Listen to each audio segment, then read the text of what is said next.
오늘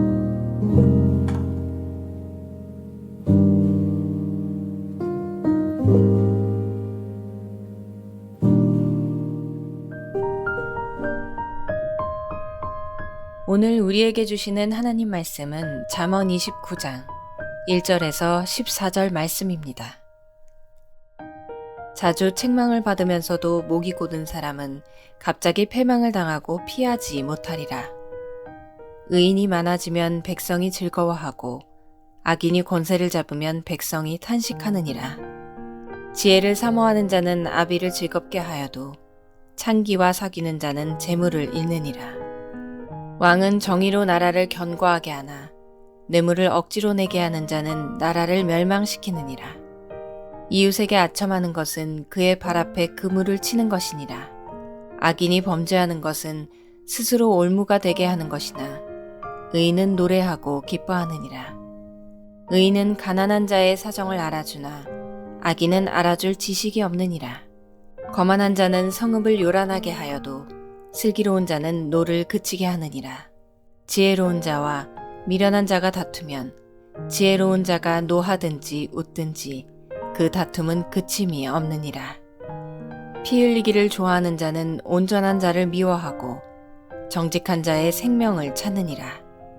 어리석은 자는 자기의 노를 다 드러내어도 지혜로운 자는 그것을 억제하느니라. 관원이 거짓말을 들으면 그의 하인들은 다 악하게 되느니라. 가난한 자와 포악한 자가 섞여 살거니와 여호와께서는 그 모두의 눈에 빛을 주시느니라. 왕이 가난한 자를 성실히 신원하면 그의 왕위가 영원히 견고하리라.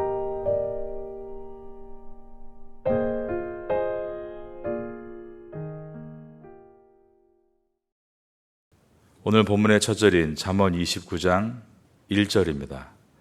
자주 책망을 받으면서도 목이 곧은 사람은 갑자기 패망을 당하고 피하지 못하리라. 자주 책망을 받으면서도 목이 곧다라는 것은 분명히 부모님이나 또한 교회의 목회자나 그리고 주변의 이웃들이 하나님의 가르침을 통해서 어떤 권고나 충고를 할 때 그것을 계속 마음에서 뱉어내고 뻔뻔한 얼굴 그리고 굳은 마음, 마비된 양심을 보이는 사람을 말합니다. 여기서 목이 곧다는 것은 멍에를 쓰지 않으려고 이리저리 목을 흔드는 완고한 황소의 모습을 보여줍니다. 황소고집이라고 하죠. 잠언은 그런 사람은 결국 패망하게 된다라고 말씀하고 있습니다. 갑자기 패망을 당하고 피하지 못하리라. 패망이 갑자기 일어난다라고 말하므로 피할 시간이 없다라는 뜻입니다. 그리고 이 패망이란 단어의 의미가 깨진다라는 뜻이 들어 있습니다. 그러기에 사기로 만든 항아리가 깨져서 산산조각 나면 다시 붙일 수 없듯이 다시 회복할 수 없기 때문에 한글 성경이 패망이다 이렇게 번역을 했습니다. 그러므로 이것은 굉장히 중요한 말씀으로 우리가 깊이 생각해야 합니다. 대표적인 예가 성경에서 엘리의 두 아들들입니다. 하나님께서 계속 그들에게 되풀이해서 경고하셨습니다. 경고의 방법은 아버지 입으로부터 그리고 주변의 스승이나 사람들의 입으로부터 경고했던 것입니다. 그런데 엘리의 두 아들 홈리와 비느하스는 계속 그 경고를 무시해버리고 맙니다. 그들은 심지어 성전 안에서도 차마 입에 담지 못할 범죄를 저지를 만큼 마음이 굳어 있었고 양심이 마비되어 있었으며 뻔뻔한 얼굴을 하고 있었다라는 것입니다. 이것이 얼마나 지혜롭지 못한 것인지 모릅니다. 그들이 어떻게 합니까? 나중에는 하나님의 법궤를 자기들이 매겠다. 그리고 법궤를 메고 나아갔다가 죽음으로 돌아왔습니다. 우리는 오늘 이 1절을 통해서 우리의 삶을 점검할 수 있어야 됩니다. 그것은 아무리 하나님께서 우리에게 말씀을 주셔서 그 말씀을 듣고 있다 할지라도 그 말씀을 듣는 나의 심령이 뻣뻣한 목으로 듣고 있으면 그리고 그 말씀을 통해 나의 심령과 삶을 개혁하지 않으면 우리도 갑작스럽게 이러한 환난을 당할 때 피할 수 없다라는 것입니다. 그러면 하나님 앞에서 지혜란 무엇인가? 그것은 하나님의 음성에 마음을 부드럽게 만들어서 듣고 그 말씀을 따라가는 것, 바로 그것이 지혜로운 자의 모습이다 말씀하고 있습니다. 2절을 보겠습니다. 의인이 많아지면 백성이 즐거워하고 악인이 권세를 잡으면 백성이 탄식하느니라. 1절과 연결해서 읽어본다면 지혜란 하나님의 말씀을 겸손하게 받아들이고 따르는 것이다 라고 했을 때, 그런 의인이 많아지면 백성이 즐거워한다, 이 말은 높은 자리에 있는 고위 관직자들이 하나님을 경외하고 겸손하여 고개 숙일 줄 아는 사람이 될 때 그 나라와 그 사회는 평화가 있게 된다라는 뜻입니다. 그러나 교만하여 목이 뻣뻣한 사람이 권세를 잡고 있다면, 그리고 하나님의 말씀조차 가볍게 여긴다면 그 백성들은, 그리고 그 사회는 굉장히 힘든 어려운 삶을 살게 될 것이다 라는 말씀입니다. 의인이 많아지면 백성이 즐거워하고 악인이 권세를 잡으면 백성이 탄식하느니라. 3절입니다. 지혜를 사모하는 자는 아비를 즐겁게 하여도 창기와 사귀는 자는 재물을 잃느니라. 3절은 그 중에서 성적 타락에 대해서 강하게 질책하는 말씀입니다. 지혜를 사모하는 자는 아비를 즐겁게 하여도 창기와 사귀는 자는 재물을 잃느니라. 지혜의 반대편에 성적인 타락을 놓았습니다. 그리고 성적 타락이 재물을 잃는다라는 이 표현은 그 당시의 재물이란 가정에서 가장의 위신을 세우는 중요한 도구였기 때문에, 재물을 잃어버린다라는 것은 가장으로서의 위신을 떨어뜨린다라는 뜻입니다. 성적 쾌락을 쫓아 사는 삶은 분명 유흥비로 가산을 탕진하는 경우가 있을 것입니다. 하지만 그렇게 성적 타락의 결과가 가산의 탕진이라기보다 더 심각한 것은 가정이 파괴된다는 것을 염두에 두어야 합니다.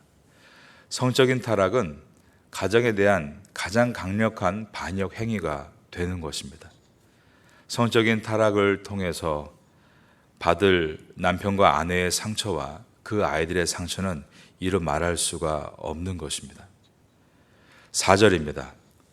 왕은 정의로 나라를 견고하게 하나 뇌물을 억지로 내게 하는 자는 나라를 멸망시키느니라. 국가는 국민이 내는 세금을 통해 유지되고 발전되어 갑니다. 그런데 국가 행정에 몸담고 있는 사람들이 부정한 보수, 즉 뇌물을 요구하게 되면 그 나라는 멸망으로 치닫게 되는 것입니다. 매관매직이란 말이 있죠. 돈을 받고 이 벼슬을 파는 것입니다. 그렇게 돈을 주고 벼슬을 산 사람은 어떻게 할까요? 자신이 벼슬에 있는 동안 손해본 돈의 몇 곱절을 벌기 위해서 또 뇌물을 요구하게 되는 것입니다. 그것이 만연하게 되면 당연히 돌아가야 될 국가의 행정이 뇌물이 없으면 돌아가지 않는 상태에 이르게 됩니다. 경찰이 뇌물을 준 사람의 집을 우선시해서 지켜주고 소방서가 뇌물을 준 사람의 집의 불을 우선적으로 꺼준다면 점점 그 사회는 국가 시스템이 무너지고 있는 것입니다. 가장 기본적인 행정 처리도 행정 담당관이 뇌물을 바라고 뇌물을 주면 빨리 해주고 뇌물을 주지 않으면 민원을 처리해 주지 않는다면 그 사회는 무너지기 일보 직전인 것입니다. 한국 사회에 이런 일이 지금도 있는지는 모르겠습니다만 사실 동남아시아의 여러 나라들 그리고 남미의 나라들 많은 나라들이 이러한 부정부패가 여전히 남아있다는 것을 우리가 잘 알고 있습니다. 우린 그러므로 한 사회의 일원으로서 우리가 어떻게 살아야 되는가를 깊이 돌아봐야 합니다. 정직한 사람이 되어야 되고 이러한 뇌물에 나의 삶이 말려 들어가지 않도록 늘 깨어 있어야 하는 것입니다.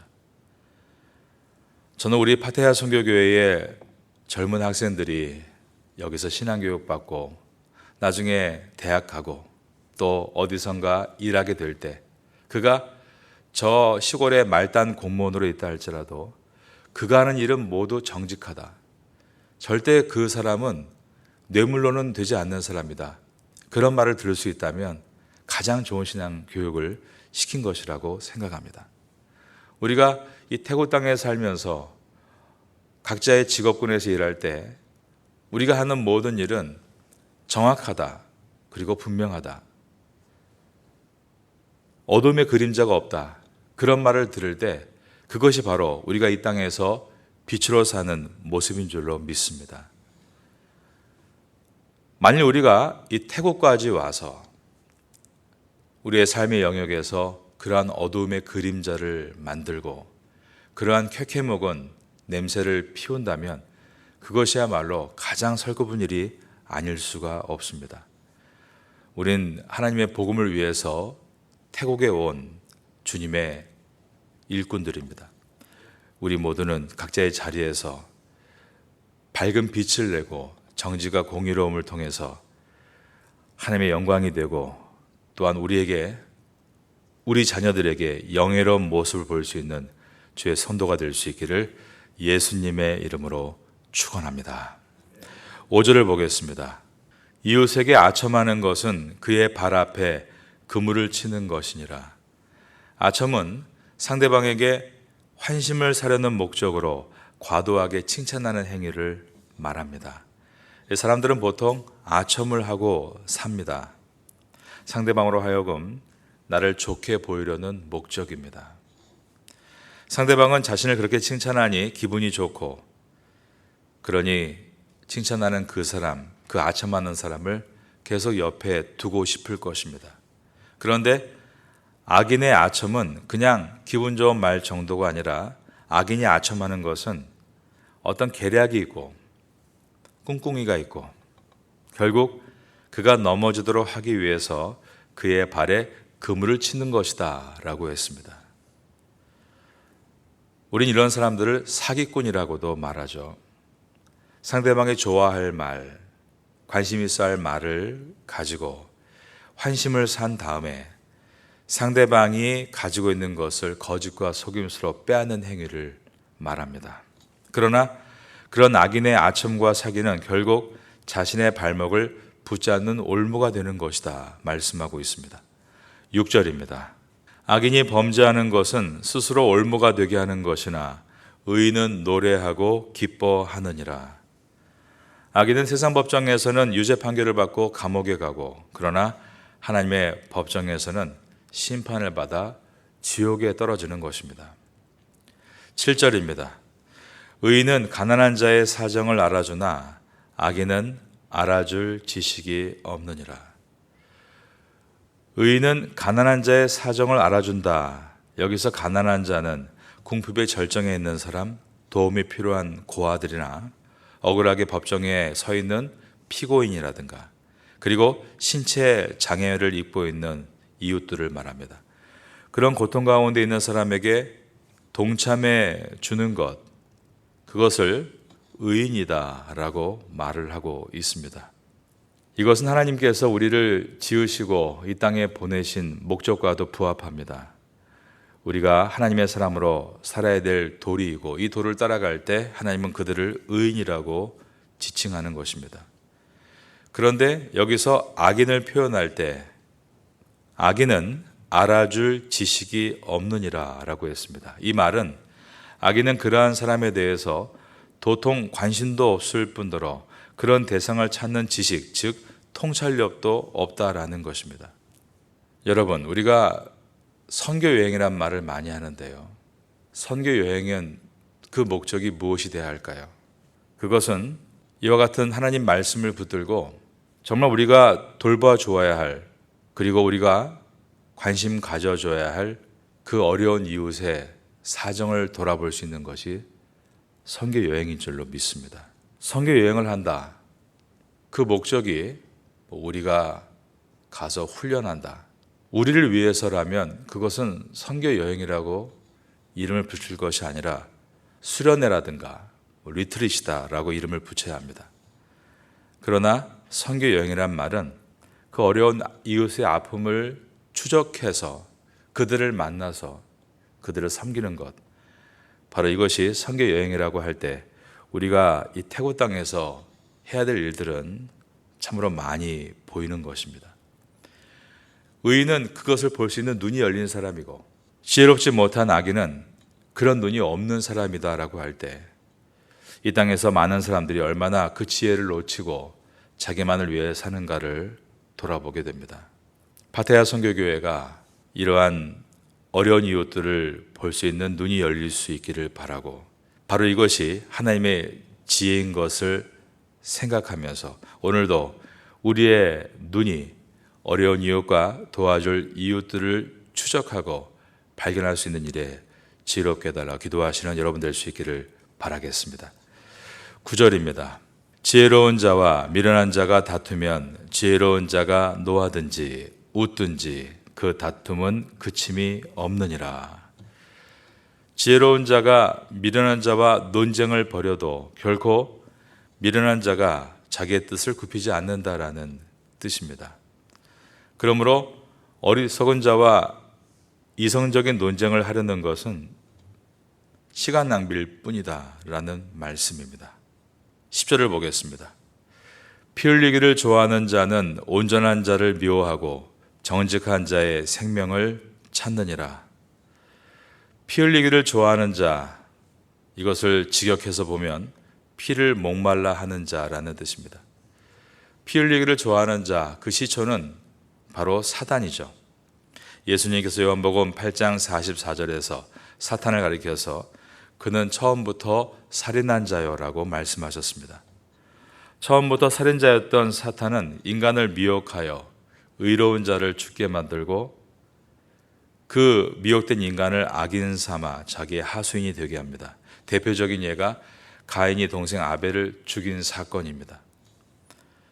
이처럼 우리가 하나님 앞에서 지혜를 가지고 믿음의 눈이 열리면 계속 어려운 이웃들을 돕는, 그리고 빛과 소금의 역할을 하고 어두운 그림자가 없이 정직과 공의의 길로 걸어갈 수 있게 되지만, 한순간 우리가 미혹에 빠져서 사단의 하수인이 되는 것은 그저 인생에 일어나는 작은 일이 아니라 우리 영혼 전체를 갉아먹을 수 있는, 망할 수 있는 매우 위험한 일이다라는 것을 오늘 본문이 말씀하고 있습니다. 여러분들, 여러분의 가족은, 또 여러분의 모든 공동체는 이러한 악인의 길을 걷는 인생이 아니라 깨어서 믿음의 길을 걷는 의인의 인생 될 수 있기를 예수님의 이름으로 축원합니다. 11절을 보겠습니다. 어리석은 자는 자기의 노를 다 드러내어도 지혜로운 자는 그것을 억제하느니라. 여기서 노를 바란다, 이 노는 격렬한 감정에 휩싸이는 상태를 말합니다. 이런 감정은 사실 모든 인간에게 있습니다. 그런데 지혜가 없는 사람의 특징이 있는데 그것은 그 노를 다 드러낸다는 것에 있습니다. 그런데 지혜가 있는 사람은 그 노를 억제한다라고 했는데 히브리어 예사 부에나, 이 단어는 눌러 평정을 되찾다라는 뜻입니다. 이 예사 부에나라는 단어가 어디에 쓰였는가를 보면 구약의 시편 89편 9절에 주께서 바다의 파도를 다스리시며 그 파도가 일어날 때 잔잔하게 하시나이다. 여기서 잔잔하게 하시나이다. 이것이 예수와 부에나라는 단어입니다. 그러므로 세상을 살아가면서 어떤 격한 감정인 이 노가 일어나지 않을 수 없겠지만, 하나님의 지혜를 가진 사람은 그 노를 언어나 표정이나 행동으로 표출하는 것이 아니라 잔잔한 고요한 바다와 같이 평정을 유지하는 것이다 라고 말씀하고 있습니다. 여러분, 노를 발해야 할 상황이 없는 경우는 없습니다. 하루에도 몇 번씩 그러한 일들이 일어날 수 있습니다.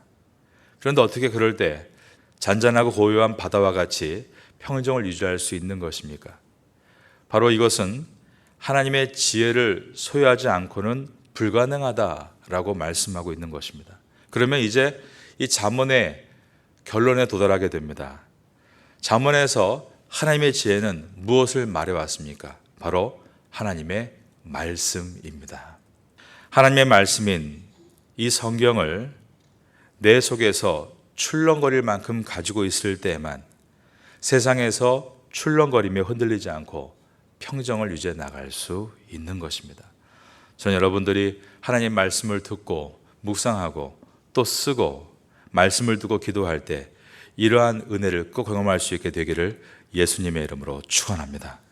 말씀을 들을 때 지혜가 임합니다. 그 지혜가 임할 때 내가 가야 할 바를 분명히 보게 되고 그리고 내가 하고 있는 일들의 귀중함을 깨닫게 됩니다. 그럴 때에만 남이 가야 할 바에 대해서 참견하지 않을 수 있고 남이 하고 있는 일도 귀중하게 볼 수 있는 넓은 마음을 소유할 수 있게 되는 것입니다.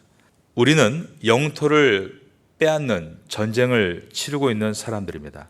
그 영토의 싸움이란 마귀가 우리의 영토를 장악하려고 있는 그 치열한 싸움에서 이겨나가는 것입니다. 그런데 가장 심각한 영토의 전쟁이 어디에 있습니까? 바로 우리의 마음에 있다는 것입니다. 마음은 가장 치열한 전쟁터입니다.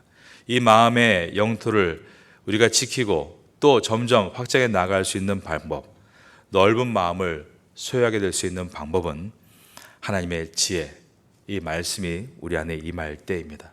지혜로운 자는 악인의 길을 걷지 않고 의인의 길을 걷는다라고 시편은 말씀하고 있고 바로 그 지혜가 하나님의 말씀이다. 잠언은 말씀하고 있습니다. 하나님의 말씀이 늘 여러분 심령 속에 살아 역사하시도록 오늘도 이 아침 가운데 여러분을 세팅하십시오. 말씀을 붙잡고 기도하고 나아가는 것입니다. 기도할 때에 깊은 기도를 사모하시고 충분한 기도가 되어질 수 있도록 부르짖으십시오. 그럴 때 하나님께서 여러분에게 말씀의 지혜를 부어주시고 오늘도 승리할 수 있는 은혜를 주실 줄로 믿습니다. 세상의 원리를 따라 살아가면서 결국 나도 모르게 어두운 그림자를 만들어내고 세상에 빠져 사는 것이 아니라 오늘도 출력 있는 세상 위에서 우리는 하나님의 믿음의 사람으로 든든히 서서 빠져가는 어두움을 오히려 생명의 빛을 비춤으로 그들을 구원할 수 있는 그러한 믿음의 선도가 될 수 있기를 바라겠습니다. 이러한 은혜가 잠언을 지나면서 우리 모두에게 임할 수 있게 되기를 예수님의 이름으로 축원합니다.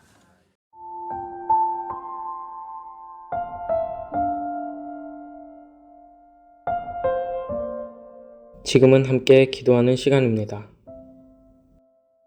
12월의 기도 제목은 첫째, 12월 13일 촌부리 농아인 학교 방문을 위해. 둘째, 12월 24일 태국 예배부 크리스마스 전도 집회를 위해. 셋째, 12월 30일 한동대학교 선교팀의 반증자의 고아원 선교를 위해. 넷째, 12월 31일 한동대학교 선교팀의 장애인 가족 초청 공연을 위해. 말씀을 붙잡고 기도하는 귀한 시간 되시기를 소망합니다.